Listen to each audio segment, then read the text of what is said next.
ito lang yung agahan natin today. Good Lugaw vibes, pala lovely siya, people. guys. Ayan, ganito yung agahan Lugaw natin today dahil na magsisimula maritlog. na yung ating camera O, diba? sa bituka bukas. Ayan, kumukulo po siya. Ayan ang pagkain natin for morning. Tignan natin yan kung anong laman sa loob. Ito naman yung tanghalian natin. At sa gabi. Tas bukas, i-camera na tayo. O yung bituka camera na tayo. Galing sa puwet. Agoy. At ito na. Mainit na. Buksan na natin, guys. Natin today. Lugaw pala siya, guys. Lugaw na maritlog. O, diba? Ayan, galing tayong nagbungkal ng lupa, guys. Mga 2 hours din. Kain muna tayo. Huminto lang ako. Kain muna tayo. At ito na po. Yung pagkain sa ospital. Ganito.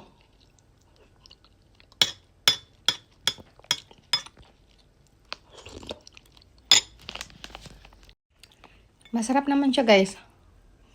Ito yung pagkain natin. Ito yung agahan. Itong may biskwit ay tanghalian. At sa gabi, itong may kanin. Yan. 7 PM pa lang tonight. Wala na kaya akong kakainin kahit na ano. Pwede namang uminom ng tubig, pero wag nang kumain. So, kinabukasan, ito na. Okay, guys. Ito na pinaka-last. Sa 2 liters na ininom natin. Grabe. 2 liters. Last. Tagay! Ayan, kasi nilinis natin talaga yung bituka dahil magkakamera na tayo ng intestine today. Alas 3. Alas 3 ang schedule natin pero napaaga tayo, guys. Kaya 3:30 kahit papano napaaga ng konti ang ating tanghalian. Ngayon lang tayo kumain mula kagabi, guys. Habang hinihintay natin ang ating result ng ating check up, guys, sa ating bituka. Hihintayin natin ang check up natin. So, ayan, kumakain tayo. So, kahit paano pa konti-konti lang, kailangan nguya lang tayong mabuti para hindi naman mabigla yung tiyan natin. Dahil walang laman ito mula pagkagabi ang ating tiyan, kundi tubig.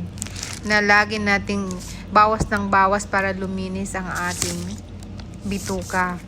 Nakailang toilet tayo. Siguro nakasampu tayong toilet. Ayan, walang tao dito kasi alas 4 na, alas 3:30 mag alas 4 na, guys. Bago tayo nakakain ng ating tanghalian. So, ito lang yung laman ng tiyan natin for today mula pa kagabi.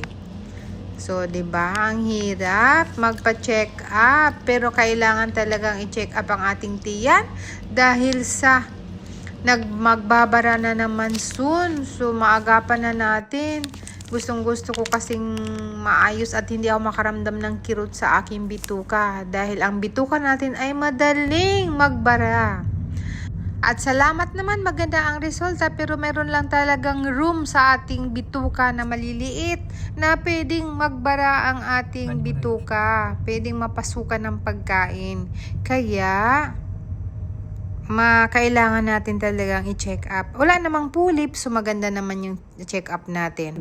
Ito yung sabi ng doktor, maganda naman daw yung aking bituka. Maliban lang dito sa bilog na to, kasi yan daw yung pinapasukan na may tendencing sumakit ang tiyan.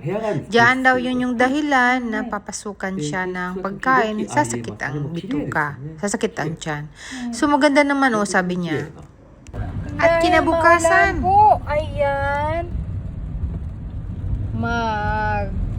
pancake lunch kami. Dito lang po yon sa, ayan Hawaiian Pancake Cafe, Konas. Bumalik na naman kami dito.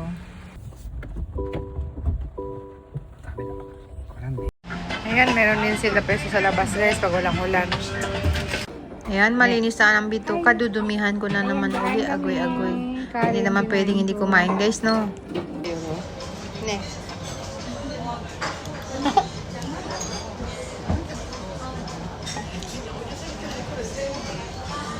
May flowers pa, oh. Arcades.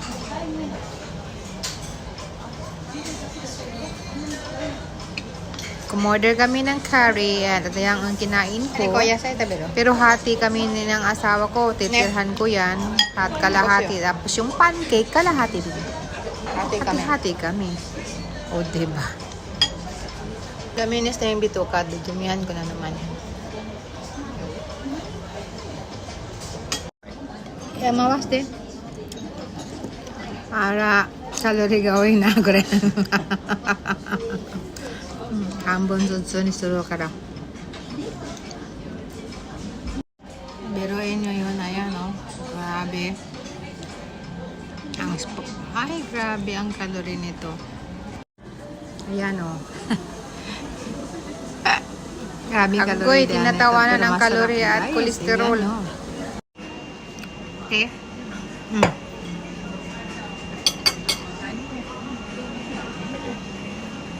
Okay.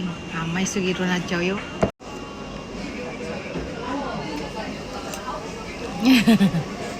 Ako naman. Kainin niya muna yung kalahati ng curry. Tapos ako naman itong matamis. Pero tinikman na niya to. Inunahanan niya ako. Masarap siya kainin, guys. Pero hindi ko siya i-craving.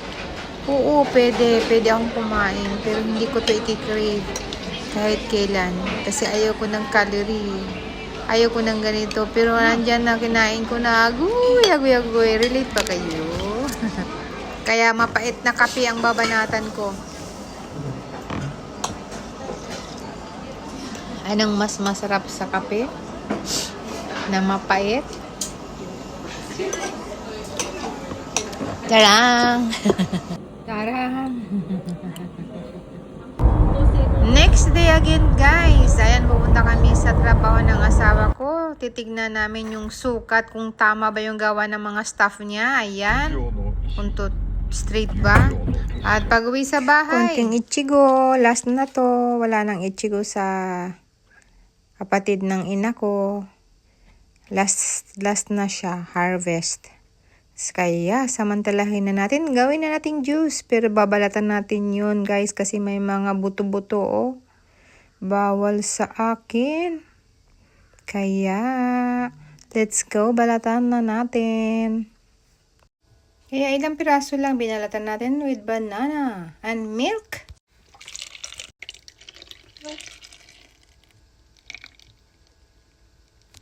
Pwede nyo rin haluan ng yogurt. Ayan, may tira tayong yogurt.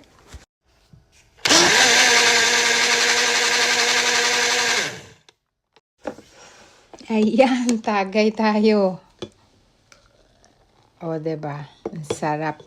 Ayun, oh, pumuti siya dahil may yogurt. Wala na yung gulay ng ichigo. Sarap, guys. Juice smoothie. Kasi wala na siyang ice.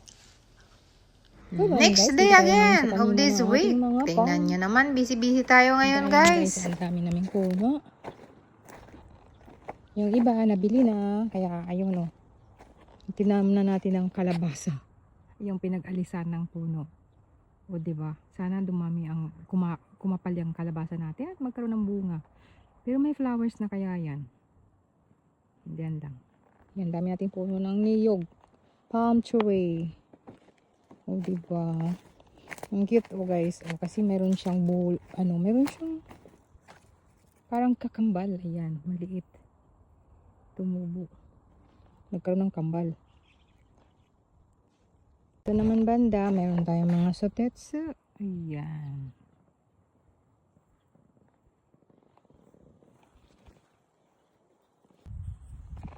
Maliliit pa lang siya, pero kasing tangkad ko na. O, diba?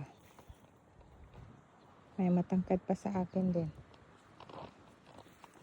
Ang ating yucca plants, rostrata, ayan, nagbulaklak siya, guys. Kaya yung mga bulaklak niya, tinanggal natin. About palm, ang Tingnan mo naman, business na nilagay asawa natin ko. dito sa So, ayan yung tables. flowers niya, guys. O, diba? Ang Lalagay ganda na rin niya. natin dyan.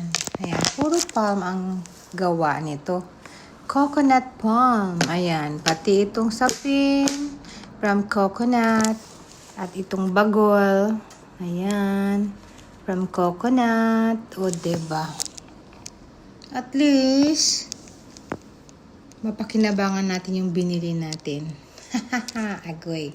Ito din, bagol. O, diba? Bagol siya. May flowers. Dadagdagan pa natin. At dahil Sunday bukas at Mayo ngayon, so kailangan magkaroon ng flowers si Mama Mary.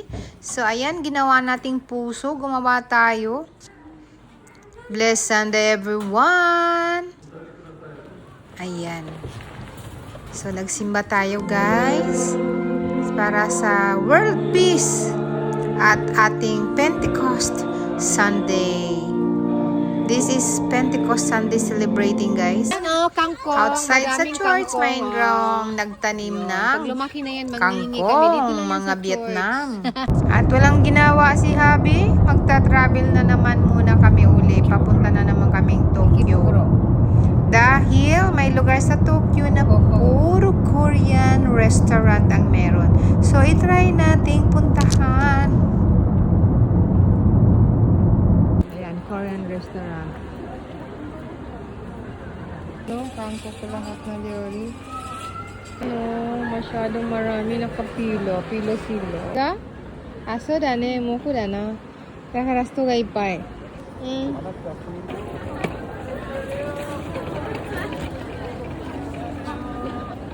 何それ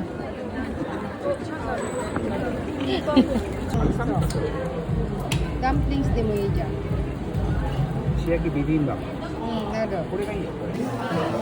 Kakaikot namin guys, din namin alam kung saan kami kakain. Ito nakapasok kami sa restaurant at ito na naka-order na kami. At itry natin itong sanggipsal dito nila. O ayan. Calorie na naman to. Cholesterol na naman po. Agoy-agoy. Anyway guys, malapit na tayo magtapos. Thanks for watching everyone. I love you all. Pero teka. Ayan, salamat at meron na tayong na-approve ang ating visa. Nagkaroon na tayong visa. Salamat sa Korean Embassy. Ayan, tingnan nyo. At kahit hindi pa kami makakaalis, ito muna kami. Nasa Shinjuku. Parang feeling nasa Korea na din.